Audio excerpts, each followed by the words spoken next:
Welcome back, attractive and well-educated watchers, to another episode of Could They Survive the 40K Universe? Last time, in our first episode of this series, we covered Duncan Idaho from Frank Herbert's Dune, specifically as he is at the end of Chapter House Dune. While we planned on having this episode to cover Commander Shepard from Mass Effect, we found that was going to take a bit longer to properly research, what with the actual scientific mathematics going behind figuring out the destruction and durability feats of their weapons both on-screen and in lore. Instead, we decided it would be way faster and more fun to bridge that gap with Dragon Ball Z! At least before the polls on Patreon start kicking in. Anyway, that's right, we're gonna look at if Saiyans could survive in the 40k universe and where, in our opinion, they do the best, worst, and funniest. Before you ask, yes, Gamza already did this, and it was a pretty good video in our opinion, but it can't be found on YouTube anymore, and Gamza gave up his rights to complain when he stopped doing these sort of things, so who cares? More importantly, we think we've got some takes that he may not have included or expanded on. First and foremost, some context. Saiyans are a humanoid species from the planet Vegeta, ruled by the king of the Saiyans, King Vegeta. Saiyan pride will be a regular phrase you'll hear in this series when people refer to them in their culture, but we can also just replace the term with hubris. It's totally fine. You'll see. You'll all see. Anyway, this planet, that has 10 times the standard gravity of Earth, is home to these functionally identical to human primates with tails. When the moon is full, they turn into giant King Kong apes that can shoot lasers from their mouths. Don't ask us how this works, okay? Just please don't they just do it. Ignore the idea of conservation of mass, please. Saiyans are so warlike and powerful that just a small team of these apes is able to take over an entire planet in a fairly short amount of time. Even without becoming giant apes, Saiyans are very strong. How strong, you ask? Well, let's talk about Goku, since he's the example Saiyan alongside Vegeta. No, not the planet. No, also not the king. The king's son, Vegeta. Prince Vegeta. Yes, that's Vegeta, son of Vegeta, from the planet of Vegeta. Vegeta? Vegeta? Vegeta? Vegeta? Vegeta? Vegeta? Vegeta. We're saying Vegeta way too much today, please forgive us. So, Goku is the main character. He was born to the low-class Saiyan mercenary Bardock, and then, upon being determined to not be a prodigy, was flung off into the universe at many times the speed of light to land on and eventually take over a planet of his own. Yes, this is how Saiyans work. You see, the idea is that Saiyans are naturally so powerful and their great ape form provides such an abundance of strength and devastation that a single average baby will be able to take over an entire planet by the time that they become adults. Goku was one such baby sent to Earth to take it over. But then, Goku got dropped on his head, became stupid, and then he was given a more ordinary human upbringing. He also got his tail chopped off, but, let's ignore that for now. At only 12 years old, Goku was able to lift a Renault 5 Turbo with his bare hands, while it also held a teenage Bulma within. That's 1,028 kilograms, or about 2,266 pounds. He did this with some effort before throwing the car quite a distance. We're talking several car lengths. This is after the car hit him at quite a speed, probably something coming close to 40 miles an hour. He got up completely unscathed and show that car what for. If we consider Goku as somewhere in the middle of the average weight spectrum for a 12-year-old boy in this moment, we can assume that this feat involved him picking up a loaded vehicle around 22 or 23 times his weight. And then he threw that vehicle several times its own length. This is also without heavy training provided to him later on in the series. At this point, Goku was basically just living as a wild boy looking to keep his prized lunch safe from a car that had just hit him. He thought it was a monster trying to steal his fish. And then Bulma shot him, and he treated it like something akin to a bee sting. For that matter, bullets have never, at any point in the Dragon Ball universe, been shown to penetrate Goku's flesh, even when he was just a boy. At 13 years old, Goku was able to personally take down the entire Red Ribbon army by himself and defeat them all with only his trusty stick. This includes fighting back advanced robots and cyborgs, as well as martial arts masters from all over the globe, brought in to train the Red Ribbon Army soldiers. Goku was even seen casually deflecting rocket-propelled grenades during this arc. If we consider that this might be something along the lines of an RPG-7, we can assume that this rocket is moving something along the lines of 290 or so meters per second, faster than the human eye can accurately track. And Goku is able to casually swat them aside with his power pole as though they were moving slow. And again, this is just Goku when he was only 13 years old, able to take over an entire army by himself. So let's talk about Goku's dad. He was a low-class Saiyan warrior, but during his time as a mercenary, he almost reached a power level of 10,000, which canon sources for Dragon Ball say is what one needs to reach to become a planet buster. That's right, Goku's daddy was a walking Exterminatus, and he was one of the low-class Saiyans. Official canon sources also say that the average power of Saiyans is somewhere between 1 and 4,000. This means we can assume that the average Saiyan adult is something along the lines of a power level of 2,500. That's perhaps not enough to Exterminatus an entire planet at once, but it is certainly enough to render a biosphere completely uninhabitable, and all throughout the Dragon Ball Z series, people get thrown through mountains and launched into dangerous explosions and all that. Even humans and human-like Earthlings like Krillin and Tien. They get tossed around and thrown through mountains like the mountains themselves were made of tissue paper. Saiyans can even fly and fight in space. At the same time, they must be incredibly closely related to humans. Somehow. We say this because not only does Goku eventually have children with a human, but his son has children with another human, and even 25% Saiyan-human hybrids can dedicate to a circle of Super Saiyan God summoning. Actually, you know what? That part is not important, so let's move on. Long story short, Saiyans and humans are not very genetically far apart. So we have bulletproof children that can lift 22 times their own weight with ease, adults that can level mountains and render entire continents unlivable, coming from a planet with 10 times the gravity of Earth. A species that yeets their weakest babies out into the universe at random because they know that they'll be strong enough that they're likely to take over an entire planet, any planet that they land on brute force alone. They also have the ability to fight anywhere, from the sea to the land to the sky to space itself. While they still have to eat, breathe, and drink water and so forth, they can and have handled extremely harsh conditions like the edge of the atmosphere functionally indefinitely, and Saiyans have been seen on camera to be able to hold their breath for over 15 minutes at a time while performing complex combat maneuvers. And that is if we don't consider the filler episodes and the like, which could hypothetically put some of Goku's breath-holding procedures to hours at a time. But let's not. They have the ability to harness Ki, the metaphysical force of all things that live within all universes in Dragon Ball, which can be used to shoot lasers, make energy blades, fly, use telekinesis, form force fields, read your mind, and do all sorts of other really awesome superhero shit. While there are many other things to cover, the last thing we'll really bring up and emphasize about the Saiyans is that they gain incredible power boosts after recovering from near-death experiences. This, combined with their ability to fight anywhere and their propensity to launch their children off to unsuspecting planets at birth, has developed the Saiyan species into one quite literally bred to fight. And even if you completely mutilate them, if they survive, they'll be stronger than ever the next time you see them. Oh, and they eat a lot. Our opinion on why later. That all aside, we could literally go on and on about the hypothetical power levels of Saiyans for hours, but for now, let's just try to get on with things. As usual, we're going to start the Saiyans off in a worst-case scenario before carrying on to the more standard scenarios where they get a fair shake. Then, we will have them in a couple of joke scenarios we think would be silly and unrealistic, but not technically impossible.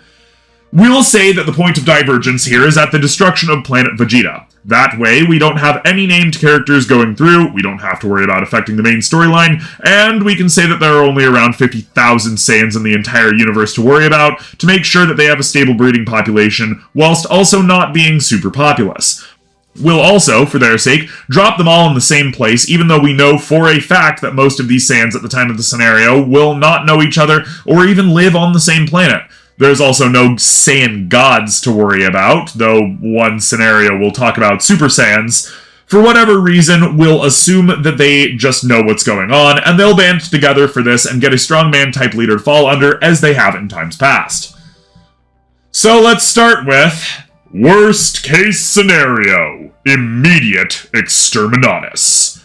So the first and most devastating potential thing for the Saiyans to end up on is immediate Exterminatus. We're not joking here. If you want them dead right off the bat, this is probably the only way to do it. Kill them all before they can even figure out what's happening, and leave them stranded in deep space with no idea where to go so they can't fly to the nearest planet to get oxygen from that. It takes nothing less than planetary destruction to uproot a colony of Saiyans, and even that's not promising permanence, as Frieza himself found out. We're not going to sugarcoat it either. This is basically the only thing that we can think of to make Saiyans simply stop existing once they get to the 40k universe. Sure, there are some really weird methods of taking them out, but nothing that would do it all at once and right away. And you need that. We'll let you know soon why that is. So, with that out of the way, let's get to Standard Scenario 1. Tentative Alliance. Alright, let's get a bit more serious here. First and foremost, we want to talk about the Imperium, and how the Saiyans might actually find a way into their ranks. Arriving on the edge of the Imperium, the Saiyans will have a nice planet at 10G or thereabouts, just like their home planet to themselves. Slowly, they will learn their position in the universe over a peaceful first couple of years while they set up infrastructure and prepare themselves for this universe of only war. Making little baby Saiyans and figuring things out, they set up their own power supplies, houses, workshops, and science labs. And before you ask, yes, they did have all of these things. They were a full-on civilization. We just didn't see much of them in canon because the canon is about fighting.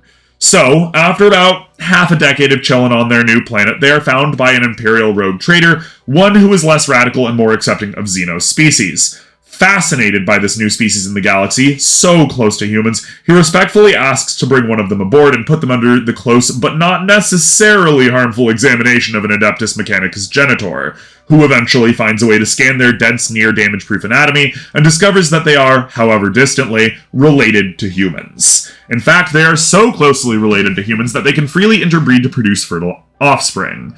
And what mutations that they possess are absolutely stable. So stable, in fact, that there are canonically only around 20 different looks of Saiyans throughout the entire species, as mentioned in movies and other canon sources. These, the Genitor suggests, could be a long-lost race of abhumans from the Dark Age of humanity. Not knowing anything about any of that, the Saiyans don't protest this idea. And so the Saiyans very tentatively accept integration into the Imperium of Man, who welcomes them with sort of open arms or at least a firm handshake. Their new planet named New Vegeta after their late monarch and homeworld. It is roughly 70 years before an Imperial censor arrives to mark their planet, note its resources, and test the population for the Taint of Chaos. There is, however, a problem. New Vegeta measures a crushing 9.986 G, far beyond the comfort zone of most Imperial denizens, even if most of its now permanent inhabitants feel that they have an unusual bounce in their step compared to home. The Saiyans can enter much lower gravity and benefit from it, but the average Imperial citizen cannot enter Saiyan worlds without technological assistance. But the Administratum has many worlds, some of which are far harsher and more massive, uninhabitable to normal humans, but still easygoing for Saiyans. And so, with a reluctant alliance, the Administratum begins slowly but surely spreading Saiyans out to the worst and most intensive worlds. Comfortable in 5 to 10 Gs and able to use hand lasers to clear out entire mountainsides, Saiyans find themselves not only serving on the front lines, but colonizing long-forgotten planets and acting as heavy labor divisions throughout the galaxy. We'll admit, not too glamorous work, but it probably serves the Saiyans just fine, as they have always thrived in combat, and a universe where there is only war is probably right up their proverbial alley. The Saiyan race, after all, only ever knew war in the first place, so it's hardly any different. Over the course of several centuries, the Saiyan race is gradually brought under increasing scrutiny, but every time the Inquisition gets itchy trigger fingers, the Saiyans perform some amazing world-splitting feat that brings the Imperium back to the fore and takes any and all suspicion away from them. It's a hard-knock life for the Saiyans, but it's one they're particularly well built for, and, eventually, even the Imperium will come to acknowledge not only their existence, but their utility and eagerness to fight the good fight as well. Encouraged by even greater and more nearly lethal threats as they are thrown against the Tyranids, Orcs, Necrons, and even Chaos itself, the average Saiyan grows both in power level and social rank, integrated into the Imperial infrastructure as not only useful, but necessary defenders of the Imperium at large, at which point they might finally settle down and begin interbreeding freely with humans. And the dangerous but stable alliance between Saiyans and Imperium will finally evolve into the two sides being one, much as the Imperium has done over the last 10,000 years with the Mechanicus. Standard Scenario 2. Rage for the Blood God! We've already gotten a few people saying that falling to Chaos does not count as surviving, but frankly, we just don't think that's true if you end up getting stronger and greater advantages for joining it. It only counts as not surviving if you die as some sort of sacrifice or become a plague monster without a soul or intellect or some kind of horrifying demon portal to let the forces of chaos into the world. No. We can definitely work with some chaos powers. You see, Saiyans run off of rage. A Saiyan can achieve Super Saiyan status by tapping into the moment in their life where they were the angriest, the most wroth, and the Great Ape forms are just concentrated, uncontrolled rage incarnate. Let's say, for this scenario, Saiyans arrive, and then Korn promptly looks upon them and got the biggest chain axe boner you could ever imagine. He saw these Saiyans, felt their inner rage, and went, "Oh, yeah, that's what I'm looking for, baby!" So, tapping into that unholy rage, he sets upon their world and wheedles his way into their minds, convincing them that there is still a universe of destruction out there waiting for them to conquer it. And so, with their attack balls and other such craft, they do what they've always done. Yeet their babies out into the galaxy wherever seems good and let those babies take over planet after planet. But there's one big difference here.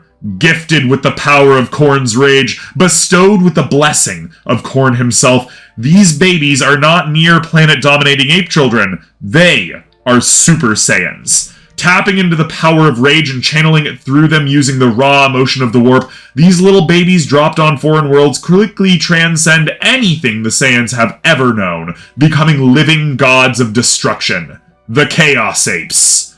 While some planets are able to be scoured preemptively, by the time the Imperium really figure out what's going on, numerous worlds have been cracked, broken, or otherwise rendered uninhabitable. Many Saiyans flee into the warp to go about proliferating and doing battle against the other entities of the under the ruinous powers.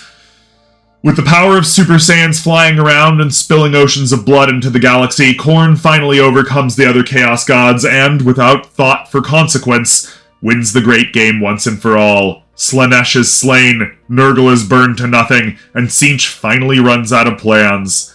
The galaxy is washed with blood, and one by one, planet after planet is rendered asunder. Even the Tyranids stand no chance against an entire species of planet busters that can flash vaporize whole hive fleets outright. Eventually, there's simply nothing left. And Korn stands as the ultimate victor of the galaxy, endless rivers of blood at his feet, his true children, the Saiyans, all that remains. And after they took a quick break to destroy the world that likely never was, they would go onward to the next galaxy. Standard Scenario 3. An Independent Tomorrow. But let's not convince ourselves that Saiyans need to take a side here. They've been manipulated and domineered over for centuries. Frieza, their latest overlord, destroyed their planet just to hold them down. And King Vegeta let him. Before the destruction of their world, they were doing just fine by themselves, and they had pioneered a strategy that saved the entire species from complete destruction already. The solution is to hole up on their planet and continue yeeting their babies out into the universe. Obviously! It was only because of that the Saiyan species survived, after all. If anyone gets close enough to try to bombard their planet from orbit, they can easily tag it out of the sky with their ki blasts. Once they have their own technology going, they'll be able to protect their planet and move on to others. Perhaps over the course of the first few decades, we'll see the first Saiyan children landing on other planets and proceeding to absolutely tear things apart. Certainly, by the end of the century, Saiyan society will have completely rebuilt itself, warriors will become armored, spaceflight will be reinvented, institutions and probably communal or democratic legislation will be passed through various methods. A strongman warrior with a power level over 100,000 will eventually take the place King Vegeta once did, and the rest will functionally fall in line over time, as they did under the last king. After the first Saiyan lifetimes end around the end of the 2nd century after arrival, Saiyan society will have no doubt grown to several dozen worlds, many of which were heavily populated before Saiyan arrival. Now, 3 centuries after their arrival, those same worlds have bent the knee to the new Saiyan Star League, which gradually stretches across a section of the Imperium's borders.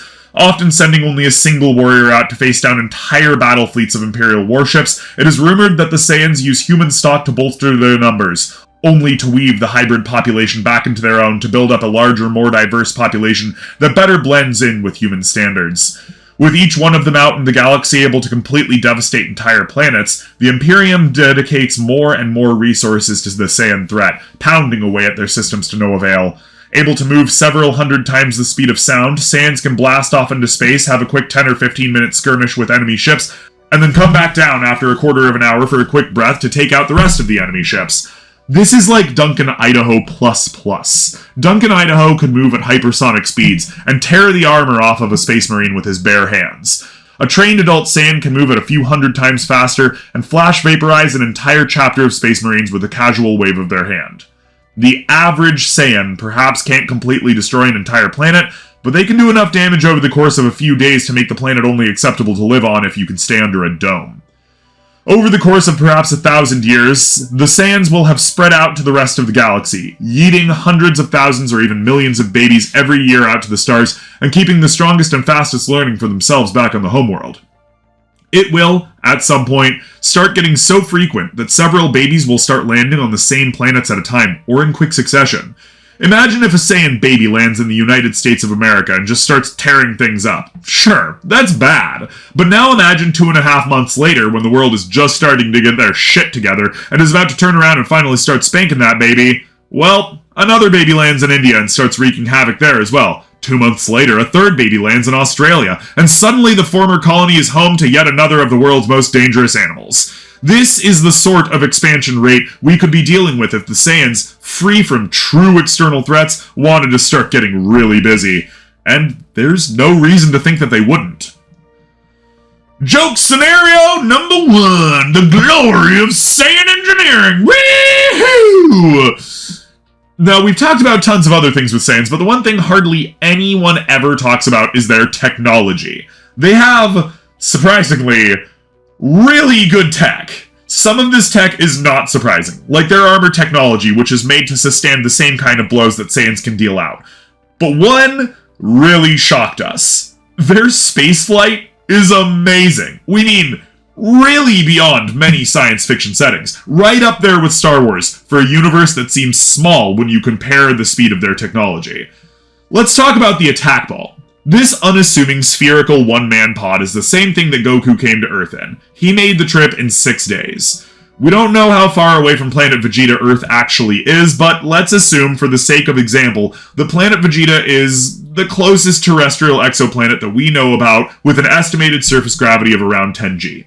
And, fortunately, we have a couple of pretty close candidates with Gliese 339b and its super-Earth 20.66 light-years away, and Luton's star hypothetical companion D 12.35 light-years away. For the sake of it, we're going to say that it's the closest one here. So Goku's attack pod traveled relatively 12.35 light-years in 6 days, or around 144 hours. This means that Goku's little pod was traveling at just under 752 times the speed of light. That's right. Saiyans have made technology that throws things at 750 times C, just to yeet their babies off to the stars. How idyllic Saiyan society must be! Few species throughout the universe have figured out such a convenient and carefree method of parenting. Clearly this species is far ahead of us in societal development across all metrics. Oh man, all jokes aside, how fast do you think they throw their dedicated warriors, VIPs, and diplomatic forces if they got them? Like, don't get us wrong, this will still limit their child-flinging ways to gaming across the galaxy in about 100 to 150 years. But imagine throwing 1 million babies a year to separate planets across the galaxy and keeping only the best and brightest for yourself. you'll find that the 40k universe moves at a fairly slow speed, and that speed is far faster than the Imperium may be comfortable with. But what if an Explorator fleet drops in, finds their awesome tech, and claims it for their own? No fighting needed, of course. The Saiyans are prime breeding stock, and their technology is far more reliable, if slower than anything the Imperium has to offer. With a bit of toying and testing, the warp itself may not be as necessary as it once was. And it's also important to remember that the Saiyans have faster ships, and their technology may be reverse-engineered to produce even faster ships. This is all also making the extremely dangerous assumption that planet Vegeta was only just over 12 light-years away. We know that old Namek was over 40 light-years, for example, and a ship made by a human from reverse-engineering Goku's own attack pod was able to get them there in just a week. Such a craft would be able to move at something more like 2,850 times the speed of light. That's enough to move an Imperial ship across the entire galaxy in only 35 years. That's very nice. That's only a couple of generations. And of course, we don't know if Planet Vegeta was even in the same galaxy. If we assume that Planet Vegeta was even 100 light-years away, we're dealing with only 16 and a half years to get across the entire 40k galaxy. And if we assume that the attack ball was coming from even 500 light-years away, 0.5% of the diameter of the Milky Way, then it would be moving at almost 30,500 times c. That is more than enough to propel little Goku across the entirety of the Milky Way galaxy in just over 3 years. Now we are talking. With travel technology like this in their hands, facilitated by the very species that made and pioneered it to yeet their children off to take over the stars, the Mechanicus could entirely doff the use of warp travel, as even just traveling at 30,000 times the speed of light will ensure a more stable and regular network of communications across the entire Imperium. And again, we don't know where planet Vegeta actually is in relation to Earth. We can only guess that it's at least 12.35 light-years away and work from there. If it was an entirely different galaxy altogether, then we're dealing with some incredibly tremendous speeds here that will be able to travel across the Milky Way galaxy in days or even hours. The reliability alone is more than enough for the Mechanicus to change their ways and produce a demon-free means of travel about the galaxy. After some rough times and growing pains, the Imperium climbs out of communication stasis as their tried-and-true methods of quills and scrolls finally manage to get ahead with Mega Hyper C ships flung across the stars. Sometimes with psychopathic Saiyan babies, more often, however, with messengers and important information. Remembering that roughly 30% of all ships after 10,000 years in the Imperium are still considered still in transit, and a good warp ship might be able to throw itself across the galaxy in just 6 months to a year, a 3-year wait time to deliver a message across completely safe areas of space using non-warp FTL would be a huge step up from what the Imperium is presently working with. The Saiyans could be welcomed with open arms by the Mechanicus, much as they are a living challenge to the creed that the flesh is weak. Joke scenario 2! A farmer's laugh, son! Woo! Get him, Cletus! It has been noted many times in series that Goku and other Saiyans eat a hilarious amount of food. Sometimes this is just a joke, but we think it underscores a far more serious problem that the Saiyans would have to deal with in the 40k universe, one that they have to deal with on their own. The Saiyan species comes from a planet that has 10 times the gravity of Earth. Thus, it is reasonable to assume that Saiyan anatomy is 10 times more durable. Saiyans are over 10 times stronger, and they must be over 10 times more agile as well. This same rule applied to them by their home planet also applies to everything they must have eaten on that planet. Meat beasts are 10 times chunkier and have 10 times denser anatomy. Plants must have been much more nutrient-dense for Saiyans to receive proper sustenance off of them. So it's no wonder why Saiyans have to eat so much. They have to maintain an anatomy that's meant to eat things that are 10 times more nutrient-dense. Eating normal Earth food to them must feel like trying to sustain yourself on Cheetos, soda pop, and Flintstones gummy vitamins. Technically, it'll keep you alive, but it's not exactly what we'd call the ideal diet. With that in mind, it may be entirely plausible that their planet ends up becoming a simple agri-world. A village or two of Saiyans on a standard Earth gravity planet might well not make much of a dent, but tens of thousands of Saiyans on an undeveloped standard 1G planet might be a serious environmental catastrophe waiting to happen. They'll eat everything in your garden, clear out the local corner store, drink all the hot sauce only to wash it down with several gallons of water before making a quick bathroom run to empty the tanks before the next round. Maybe on their new homeworld they can carry out a capable population, and perhaps their yeeted children won't make too much of a dent for the same reasons as listed earlier, but eventually something's gotta give. And so, expanding fast and running out of food, it's only reasonable that they'd eventually find their way to an Imperial agri-world and, well, then the Imperium has them hooked. By producing countless tons of high-quality, high-nutrient foodstuffs as the Imperium is known to do, it is entirely possible that the Saiyans could be coaxed into an alliance with the Adeptus Administratum to cultivate high-gravity farm worlds, all to maintain their own numbers. If they find out how closely related to humans Saiyans are and accept them as abhumans, the same sort of idea as in the standard scenarios could unfold.